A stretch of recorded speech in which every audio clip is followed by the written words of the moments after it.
दोस्तों डिजी इंडिया में आपका बहुत बहुत स्वागत है। और आज इस वीडियो में मैं आपको पूरी डिटेल के साथ में बताऊंगा कंप्यूटर टीचर की सैलरी के बारे में।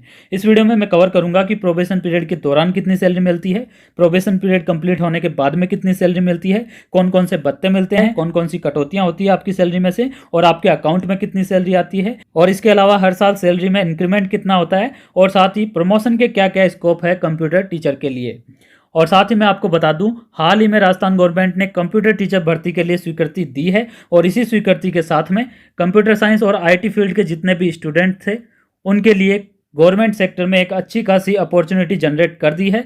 इतने दिनों तक कंप्यूटर साइंस और आईटी स्टूडेंट्स के लिए प्राइवेट सेक्टर में ही सिर्फ स्कोप होता था, ज़्यादा स्कोप प्राइवेट सेक्टर में ही होता था, लेकिन इस स्वीकृति के बाद में गवर्नमेंट सेक्टर में भी अच्छी खासी एक अपॉर्चुनिटी जनरेट हो गई है कंप्यूटर साइंस और आईटी फील्ड के स्टूडेंट्स के लिए। तो ये बहुत ही अच्छा मौका है, इस मौके को बिल्कुल भी मत गंवाना। तो अब बात करेंगे सैलरी के बारे में। तो सबसे पहले तो मैं आपको बता दूं, कंप्यूटर टीचर की जो पोस्ट है उसको राजस्थान सरकार ने नाम दिया है बेसिक कंप्यूटर इंस्ट्रक्टर। ठीक है, तो इस वीडियो में मैं आपको बेसिक कंप्यूटर इंस्ट्रक्टर की सैलरी के बारे में बताऊंगा। तो प्रोबेशन पीरियड रहेगा यहाँ पे इनिशियली 2 साल का, 2 साल तक आपका प्रोबेशन पीरियड रहेगा, और प्रोबेशन पीरियड के दौरान आपको फिक्स सैलरी मिलेगी जो कि 18,500 रुपये है। तो ये फिक्स सैलरी आपको 2 साल तक मिलेगी, कोई भी भत्ता आपको इसके अलावा नहीं मिलेगा। इसके अलावा आपकी सैलरी से हर महीने 10% एनपीएस कटेगा। एनपीएस होता है नेशनल पेंशन स्कीम। जैसे आप कोई भी गवर्नमेंट या फिर प्राइवेट जॉब ज्वाइन करते हो, एनपीएस में आपका एक अकाउंट ओपन कर दिया जाता है, और इस अकाउंट में आपकी सैलरी से हर महीने 10% कट के जमा होता रहता है। और जितना अमाउंट कटता है, यहाँ पे 10% हो रहा है 1850 रुपये, और इतना ही अमाउंट गवर्नमेंट भी अपनी तरफ से ऐड करती है, और वो टोटल अमाउंट आपके एनपीएस के अकाउंट में जमा करवा दिया जाता है हर महीने। तो दोहरा लाभ यहाँ पे मिलेगा, हर महीने आपके अकाउंट में इसका डबल कर दिया जाए तो यहाँ पे 3700 रुपये आपके अकाउंट में जमा होते रहेंगे, और ये आप ही का पैसा है। इसका फ़ायदा आपको रिटायरमेंट के बाद में मिलेगा पेंशन के रूप में। तो यहाँ पे जो आपके अकाउंट में सैलरी आएगी प्रोबेशन पीरियड के दौरान, वो सैलरी है 16,650 रुपये। तो ये सैलरी आपके अकाउंट में आएगी 2 साल तक, जब तक आप प्रोबेशन पीरियड के अंडर रहोगे। अब आगे बात करेंगे प्रोबेशन पीरियड जब आपका कंप्लीट हो जाएगा 2 साल बाद में, तो आपको कितनी सैलरी मिलेगी। तो यहाँ पे आप देख सकते हो, प्रोबेशन पीरियड जैसे ही आपका कंप्लीट होगा उसके बाद में आपको पे मैट्रिक्स के लेवल 8 में रखा जाएगा, और पे मैट्रिक्स के लेवल 8 की बेसिक सैलरी होती है 26,300 रुपये। तो ये आपकी बेसिक सैलरी हो जाएगी, स्टार्टिंग बेसिक सैलरी। और इसमें आपको सारे भत्ते भी अब मिलेंगे, क्योंकि प्रोबेशन पीरियड कंप्लीट हो जाएगा तो सारे भत्तों के लिए आप ऑथराइज हो जाओगे। तो इसमें सबसे पहले आपको महंगाई भत्ता मिलेगा डीए, जिसकी वर्तमान रेट 28% है। तो 26,300 का 28% कैलकुलेट करें तो 7,364 रुपये यहाँ पे आपको महंगाई भत्ता मिलेगा। इसके अलावा आपको हाउस रेंट अलाउंस मिलेगा, मकान किराया भत्ता, जिसकी वर्तमान रेट है 18%, और ये डिपेंड करता है आपकी पोस्टिंग पे कि कौन से शहर कौन से गांव में आपकी पोस्टिंग है। तो राजस्थान में अभी सभी सिटीज़ को 2 कैटेगरी में बांटा गया है, वाई और जेड सिटीज़ में। वाई सिटीज़ में है यहाँ पे जयपुर, जोधपुर, बीकानेर, अजमेर और कोटा। इन 5 शहरों में अगर आपकी पोस्टिंग है तो वाई सिटीज़ में आप आओगे, और आपको जो एचआरए मिलेगा वो 18% मिलेगा। जबकि इसके अलावा जितने भी शहर और गांव हैं उनको जेड कैटेगरी में रखा गया है, और जेड कैटेगरी में आपको जो मकान किराया भत्ता है वो 9% मिलेगा। तो यहाँ मैंने वाई सिटीज़ को लेते हुए 18% एचआरए कैलकुलेट किया है। तो 18% 26,300 का हो गया 4,734 रुपये।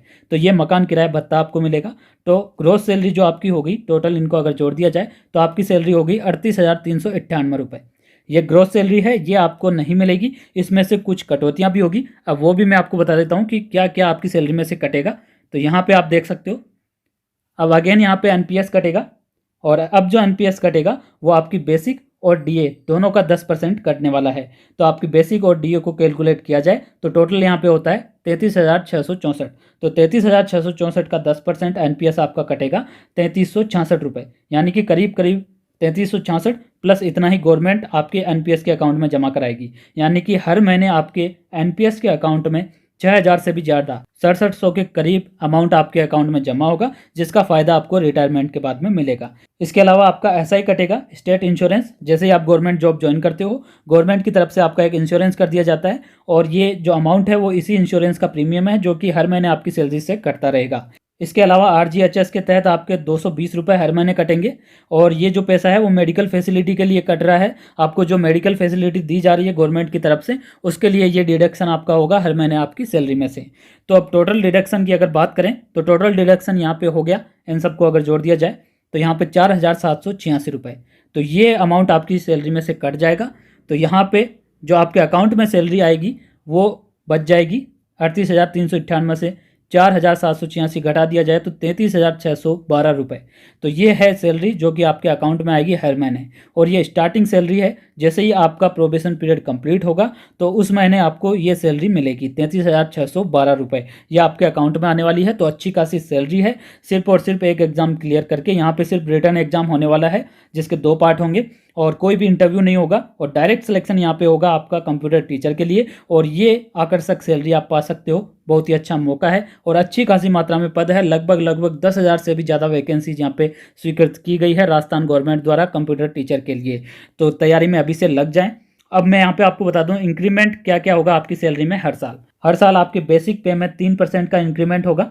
स्टार्टिंग बेसिक पे होगी 26,300 रुपये पहले साल, और ये बेसिक पे दूसरे साल बढ़ के हो जाएगी 27,100 रुपये, और तीसरे साल ये बढ़ के हो जाएगी 27,900 रुपये। तो इसी प्रकार ये सैलरी हमेशा बढ़ती रहेगी हर साल। और इसके अलावा हर साल डीए भी बढ़ता है, वो भी 2 बार बढ़ता है, एक जनवरी में बढ़ता है और दूसरा जुलाई में बढ़ता है। तो ये अभी बढ़ रहा है लगभग 3% और 4% के रेशो में। तो लगभग आपकी सैलरी में हर साल यहाँ पे 10% का इंक्रीमेंट आपको देखने को मिलेगा। तो ये अच्छा खासा मौका आपको यहाँ पे मिल रहा है। अब बात करेंगे प्रमोशन की कि कंप्यूटर टीचर के लिए प्रमोशन का क्या क्या स्कोप है। तो बेसिक कंप्यूटर इंस्ट्रक्टर के ऊपर की जो पोस्ट है वो है सीनियर कंप्यूटर इंस्ट्रक्टर की। तो इस पोस्ट में आपको प्रमोशन मिल सकता है। तो अच्छा खासा मौका आपके पास में है, अभी से तैयारी में लग जाएं और जल्दी से जल्दी वैकेंसी आने वाली है बिना किसी डिले के साथ में। तो तैयारी में जुट जाएं और ये सैलरी आपको मिल सकती है बहुत ही आसानी से, केवल एक एग्ज़ाम क्लियर करने से, जो कि कंप्यूटर टीचर भर्ती के लिए जल्द ही होने जा रहा है राजस्थान सरकार की ओर से। तो ये थी पूरी जानकारी कंप्यूटर अनुदेशक की सैलरी के बारे में और प्रमोशन साथ ही इंक्रीमेंट के बारे में। मैंने सब कुछ यहाँ पे कवर कर दिया है। और इसके अलावा और भी बहुत सारी पोस्ट की सैलरी के बारे में हमारे चैनल डीजी इंडिया पे वीडियोस अवेलेबल है, वहाँ पे जाके चेकआउट आप कर सकते हो। और साथ ही वैकेंसीज़ के वीडियो भी अवेलेबल है, बहुत सारी वैकेंसीज अभी ओपन है, उनमें जाके आप आवेदन कर सकते हो। और जिस वैकेंसी में आप एलिजिबल हो उसमें आवेदन जरूर करें, मौका बिल्कुल भी ना गंवाएं। यही हमारा उद्देश्य रहता है कि ज़्यादा से ज़्यादा स्टूडेंट्स आवेदन करें और उसका लाभ उठाएं। Thank you friends, thanks for watching this video.